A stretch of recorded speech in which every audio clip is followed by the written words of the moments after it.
tutti e benvenuti se questa è la prima volta che capitate sul mio canale o bentornati.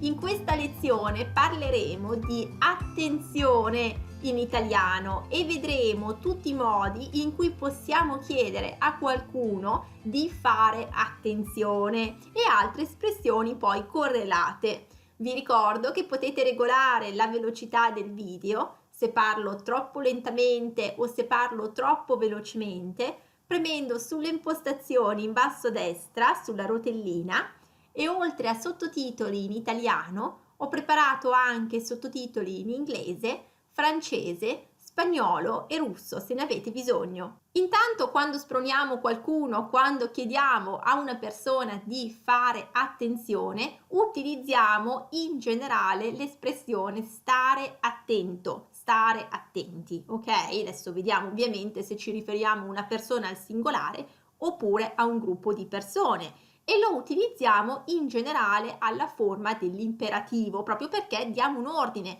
a questa persona o a questo gruppo di persone di fare attenzione. E corrisponderebbe un po' all'inglese be careful, oppure se lo utilizziamo in un contesto un po' meno diretto, un po' anche più cortese, un po' meno brusco, di chiedere alla persona be careful, insomma di chiedere alla persona di fare attenzione, potrebbe tradurre in inglese anche come take care. Comunque, esempi.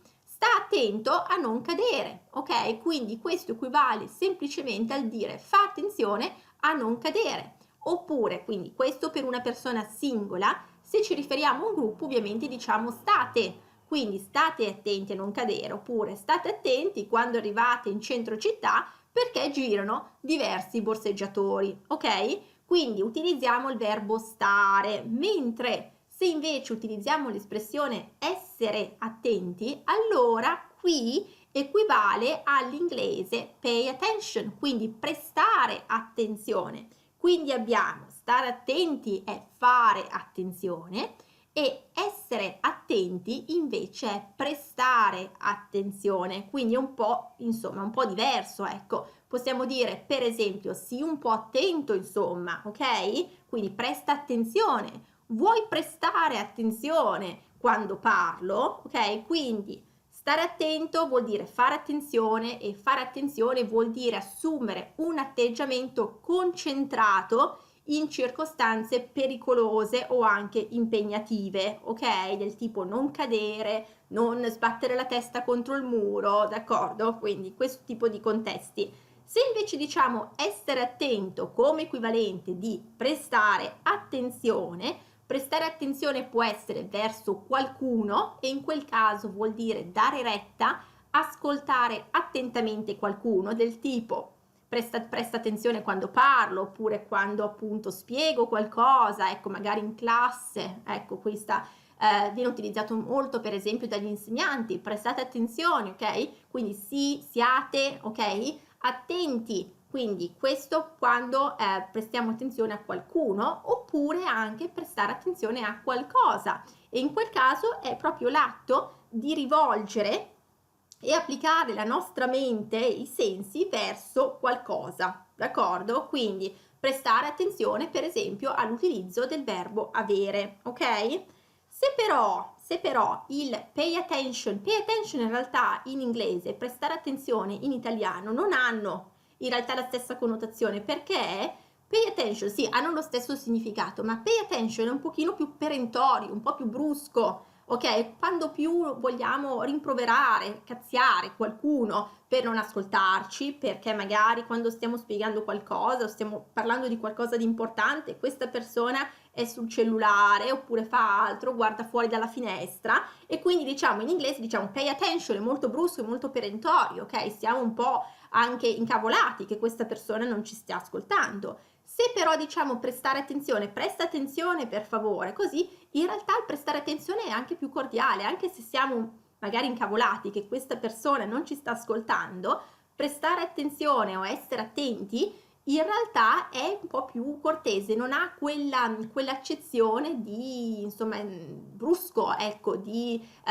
perentorietà, ok? Quindi in realtà è un po' più cortese, ecco, prestare attenzione. E poi altre espressioni che possiamo utilizzare, per esempio ti prego di fare attenzione, oppure in un contesto più formale la prego di fare attenzione, quindi molto più cortese, ecco, richiedere di fare attenzione utilizzando il ti prego o la prego. Oppure anche possiamo dire ti prego stai attento, qui invece è utilizzato in un contesto informale quando ci sta a cuore. Ci importa che la persona faccia attenzione, ok? Ti prego, stai attenta quando sei in giro da sola la sera. Ci interessa, ci importa, ci sta a cuore che la persona mostri prudenza. Infatti, in realtà possiamo utilizzare anche l'aggettivo prudente, quindi sii prudente quando sei in giro da sola la sera. Quindi in realtà prudente, cauto, ecco, si può anche dire, sono comunque sinonimi, ecco, di stare attento, ecco, sii prudente, d'accordo?